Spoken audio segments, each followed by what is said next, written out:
नमस्कार, मैं सुधीर चौधरी और आप देख रहे हैं संपन्न भारत। तो चलिए जानते हैं देश विदेश की तमाम बड़ी खबरें सिर्फ 5 मिनट में। इससे पहले आप हमें कमेंट में जरूर बताएं कि आप यह वीडियो कहां से देख रहे हैं। अगर आपने अभी तक इस वीडियो को लाइक नहीं किया है तो इसे लाइक करें और साथ ही चैनल को सब्सक्राइब करना बिल्कुल ना भूलें। आगे की खबर हमारे वरिष्ठ पत्रकार आर चौधरी जी सर देंगे। अहमदाबाद, गुजरात में 12 जून को एयर इंडिया का प्लेन क्रैश क्यों हुआ? इस सवाल का जवाब खोजने के लिए 9 राष्ट्रीय और अंतर्राष्ट्रीय एजेंसियों ने जांच शुरू कर दी है। इस जांच में एक किशोर का छत से बनाया गया 19 सेकंड का वीडियो अहम भूमिका निभा सकता है। हमने हादसे को लेकर भारतीय वायुसेना से ग्रुप कैप्टन के पद से रिटायर हुए और अभी वीवीआईपी के लिए विमान उड़ाने वाले मोहित चतुर्वेदी से बातचीत की। जो हादसे में जान जाने का कारण सबसे बड़ा है वो केवल यही है कि ये फुली लोडेड था। उन्होंने विमान हादसे के 3 सेकंड पहले के वीडियो में एक अजीब बात देखी। ये था विमान के रैम एयर टरबाइन RAT का बाहर आना। उनके अनुसार ये विमान के सभी इंजन फेल होने की थ्योरी की ओर इशारा करता है। ग्रुप कैप्टन मोहित चतुर्वेदी के अनुसार क्रैश लैंडिंग तभी होती है जब विमान के सभी सिस्टम फेल हो गए हों। उन्होंने बताया कि एक कॉमर्शियल विमान में पावर के लिए 2 इलेक्ट्रिक जनरेटर होते हैं जिन्हें इंटीग्रेटेड ड्राइव जनरेटर IDG कहते हैं। तीसरा जनरेटर विमान की टेल पर ऑक्सिलरी पावर यूनिट APU में लगा होता है। यदि मुख्य 2 जनरेटर खराब हो जाएं तो APU जनरेटर चालू हो जाता है। अगर इन तीनों में से कोई भी जनरेटर चालू हो तो भी फ्लाइट को पूरी बिजली मिल सकती है। अहमदाबाद में 12 जून को हुए प्लेन क्रैश के समय का एक नया वीडियो सामने आया है। इस वीडियो में मेडिकल कॉलेज के छात्र छात्राएं हॉस्टल की बिल्डिंग की तीसरी और चौथी मंजिल से कूदते हुए नजर आ रहे हैं। एयर इंडिया का प्लेन मेस की बिल्डिंग में क्रैश हुआ था। इसका असर मेस के आसपास हॉस्टल की बिल्डिंग पर भी पड़ा। हॉस्टल की कई इमारतों में आग लग गई। वीडियो में दिख रहा है कि जिस इमारत की बालकनी से स्टूडेंट्स उतरने की कोशिश कर रहे हैं उसके दोनों तरफ आग लगी हुई है। स्टूडेंट्स चौथी मंजिल से चादर के सहारे तीसरी मंजिल पर आने की कोशिश कर रहे हैं। एयर इंडिया की 7 इंटरनेशनल फ्लाइट मंगलवार को रद्द कर दी गईं। इनमें Ahmedabad to London, Delhi to Paris, Delhi to Vienna, London to Amritsar, Delhi to Dubai, Bengaluru to London flight शामिल है। इसके अलावा सैन फ्रांसिस्को से मुंबई आ रही फ्लाइट के पैसेंजर्स को कोलकाता एयरपोर्ट पर उतारा गया। अहमदाबाद में 12 जून को AI 171 फ्लाइट क्रैश हुई थी। इसकी जगह अहमदाबाद से लंदन के लिए नई फ्लाइट AI 159 शुरू की गई है। ये फ्लाइट मंगलवार को लगातार दूसरी बार रद्द की गई। फ्लाइट को दोपहर 1 बजे 10 मिनट उड़ान भरना था, लेकिन टेक ऑफ से कुछ घंटे पहले तकनीकी खामी की बात कही गई। 16 जून को भी ये फ्लाइट रद्द की गई थी। दिल्ली से पेरिस जाने वाली एयर इंडिया की फ्लाइट AI 142 भी टेक्निकल परेशानी के बाद रद्द की गई, जो उड़ान से पहले जांच के दौरान सामने आई। इसके अलावा लंदन से अमृतसर आ रही फ्लाइट को भी तकनीकी दिक्कतों के चलते रद्द किया गया। उधर सैन फ्रांसिस्को से मुंबई जा रही एयर इंडिया की फ्लाइट AI 180 में सोमवार रात को तकनीकी खराबी आ गई। इसके चलते यात्रियों को मंगलवार सुबह कलकत्ता एयरपोर्ट पर प्लेन से उतारना पड़ा।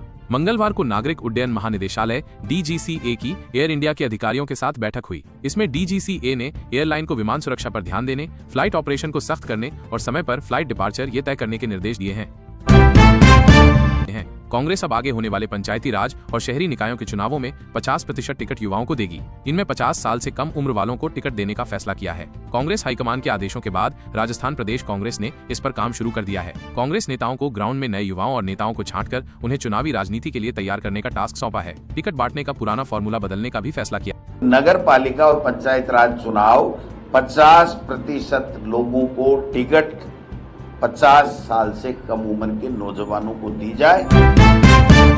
कनाडा के अल्बर्टा राज्य के केनास्किस में चल रही G7 समिट में इजराइल ईरान तनाव का असर दिख रहा है। समिट के पहले दिन G7 देशों ने इजराइल का समर्थन किया। मंगलवार सुबह साझा बयान में कहा गया कि इजराइल को अपनी आत्मरक्षा करने का अधिकार है। ईरान के पास कभी भी परमाणु हथियार नहीं होना चाहिए। उधर अमेरिका के राष्ट्रपति डोनाल्ड ट्रंप समिट को बीच में छोड़कर अमेरिका रवाना हो गए हैं। व्हाइट हाउस ने बताया कि मिडिल ईस्ट में तनाव के चलते ट्रंप ने ये फैसला लिया है। इस बीच ट्रंप ने कहा, मैं सीज फायर के लिए वॉशिंगटन नहीं लौट रहा हूँ, बात उससे कहीं बड़ी है। इससे पहले ट्रंप ने सोशल मीडिया पर लिखा, ईरान को परमाणु समझौते पर हस्ताक्षर करने चाहिए। ईरान न्यूक्लियर हथियार नहीं रख सकता है। मैंने ये बार बार कहा है, सभी को तुरंत तेहरान खाली कर देना चाहिए। भारत के प्रधानमंत्री नरेंद्र मोदी कनाडा के कैलगरी में पहुंचने के बाद PM मोदी ने सोशल मीडिया प्लेटफॉर्म X, पूर्व में ट्विटर पर लिखा, G7 समिट में भाग लेने आया हूं। यहां कई नेताओं से मुलाकात करूंगा, महत्वपूर्ण वैश्विक मुद्दों पर अपने विचार साझा करूंगा, साथ ही वैश्विक दक्षिण की प्राथमिकताओं को भी प्रमुखता से रखूंगा। हाँ दोस्तों, आप हमारा वीडियो कहां से देख रहे हैं कमेंट करके जरूर बताएं। जो भाई वीडियो पर लगातार अच्छा सा कमेंट करता है तो उसको 1 माह के बाद सम्मानित के साथ इनाम दिया जाएगा।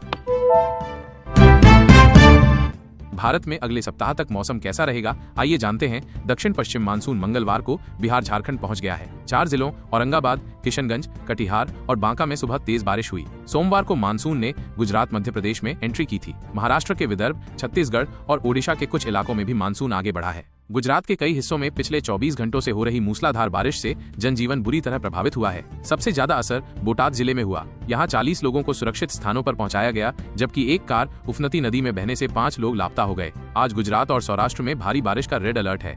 MP, UP, राजस्थान और बिहार में बिजली गिरने से सोमवार को 19 लोगों की मौत हो गई। मौसम विभाग ने मध्य प्रदेश, राजस्थान समेत 17 राज्यों में ऑरेंज अलर्ट जारी किया है। इधर दिल्ली में मानसून से पहले की बारिश से लोगों को गर्मी से राहत मिली, लेकिन कई इलाकों में पानी भर गया। खराब मौसम की वजह से दोपहर 3 से 4 बजे के बीच 12 फ्लाइट्स डाइवर्ट की गईं। राजधानी में 35 से 40 किलोमीटर प्रति घंटे की रफ्तार से हवाएं चलीं, जिससे कई जगह पेड़ उखड़कर गिर गए। इससे ट्रैफिक जाम हुआ, कई गाड़ियों को भी नुकसान पहुंचा।